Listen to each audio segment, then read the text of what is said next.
Thursday, November 17th, that was established in the record previously by both the Hamden Town Clerk and the Town Manager. Elections officials simply cannot be allowed to manufacture two separate definitions of what constitutes deadline.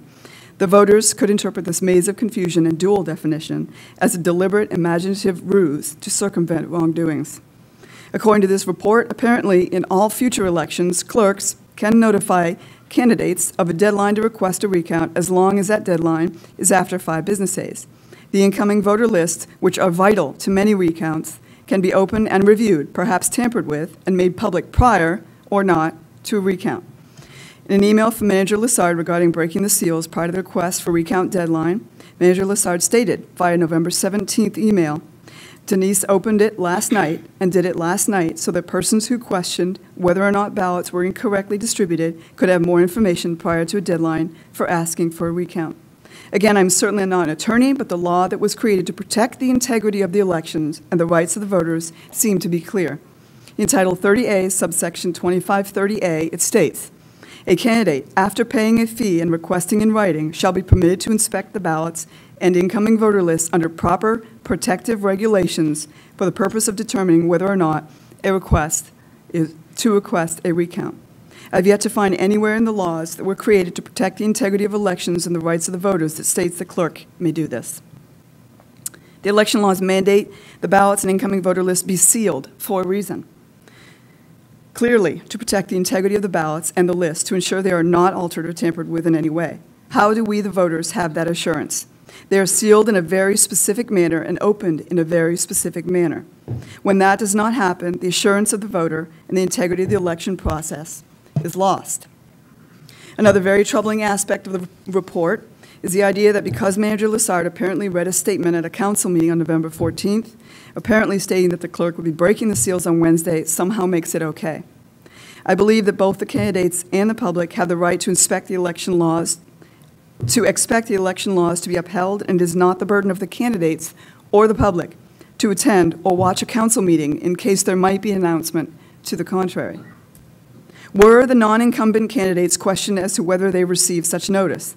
Answer, apparently not.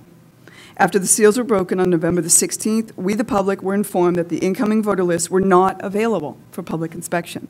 The declaration in the report states, quote, finally, the incoming voter list was made public after the recount and has been available for inspection ever since then by any person who wishes to see it, end quote. If those preparing the report would have talked with any of the citizens who met in your office that day, they would have been given a DVD of the December 19th Town Council meeting when once again the voters of Hamden were told by a town-employed attorney, Thomas Russell, that the incoming voter list would be made available sometime in the near future. Over a month after the seals had been broken, the lists remained unavailable and off-limits to the public, and apparently unavailable to the candidates as well. The report concludes, and reports, apparently based on Manager Lessard's comments, that the breaking of the incoming voter list seals was a public event. It goes on to quote Lessard and the clerk as saying that she was surprised that no one showed up that evening.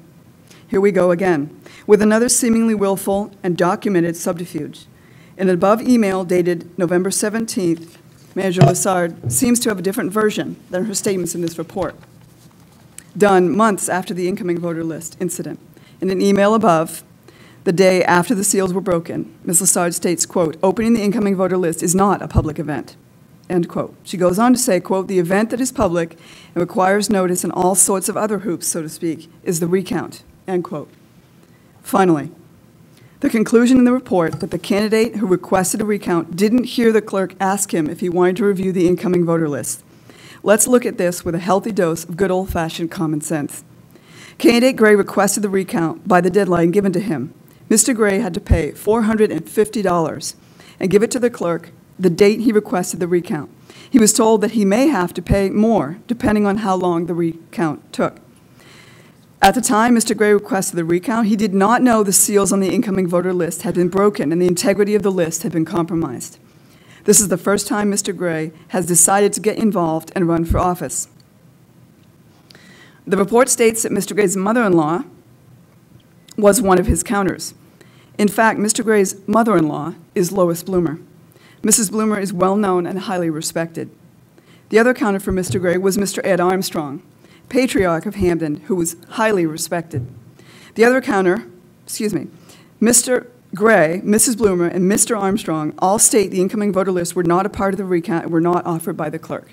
However, according to the report, the only ones confirming that the clerk offered to bring the unsealed incoming voter list was the town-employed attorney, Mr. Russell, and the opposing incumbent candidate.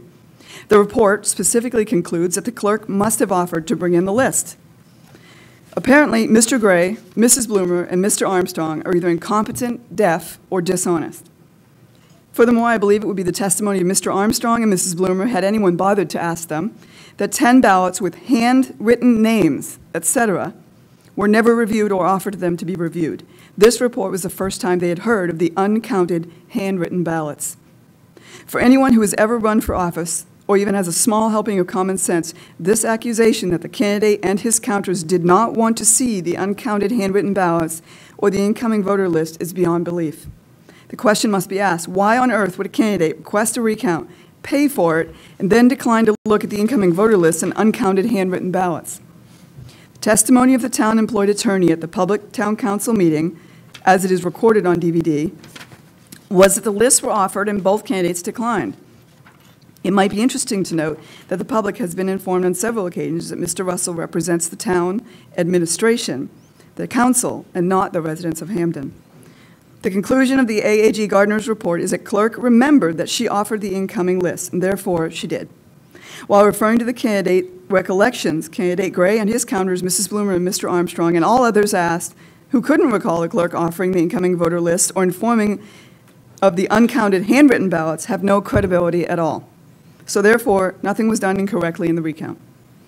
So let's look at the numbers from the AAG's report for District 2 alone. This will make the reader's head spin. The numbers simply leave us perplexed, to say the least. The clerk's tally in this report: 684 voters from the district voted. 674 ballots were counted for candidates in District 2. 10 difference between voters and votes counted. This 10 is explained by the clerk as the 10 undeclared write-ins.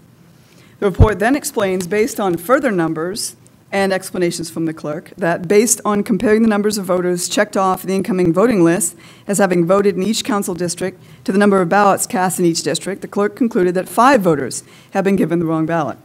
The report then states in District 2, 10 fewer ballots were cast than the number of voters participating. These missing 10 ballots are obviously not the undeclared write-in votes.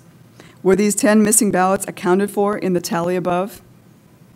So to make some sense out of this maze reported by the AAG's thorough review, the inconsistencies in the AAG's report seem to revolve around the following incontrovertible divergence between what seems to be the facts presented and the report's conclusion to the contrary. I think it looks like this: 10 missing ballots, 10 undeclared write-ins, according to testimony unknown and unavailable to the counters in the recount, 75 blank ballots, ballots supposedly turned in by those who came in to vote in November and were supposedly put in the voting machine, completely blank. Broken seals on incoming voter lists, and then the list denied to the public and candidate for review. Multiple people reported receiving incorrect ballots. Inconsistent, opposed versions of what happened with regard to events. Material witnesses that can testify to their inability to obtain the correct local ballot were not interviewed by those preparing this report. None of the evidence was requested as offered, obtained, or reviewed, such as DVDs and emails for this report. As a friend of mine recently said in jest, reminding me of a famous Hollywood line, "Move on, people, nothing to see here." I remember as a teenager being very interested in what was going on in our country and what could be done to make sure life was the best it could be for all. I really believed our founding fathers gave us the precious gift of being able to have a revolution with just a pencil. They guaranteed we could change things, even dramatically, with our involvement and votes. Imagine that. We didn't have to endure violence or wars to change things. It could be done by voting. To see what is going on with the election process in our small town of Hampden is deeply troubling to me. As now, using press releases of your report saying the Attorney General's office says everything was done right seems to be a green light for further problems and a cover for the questionable issues here. No problems here, people.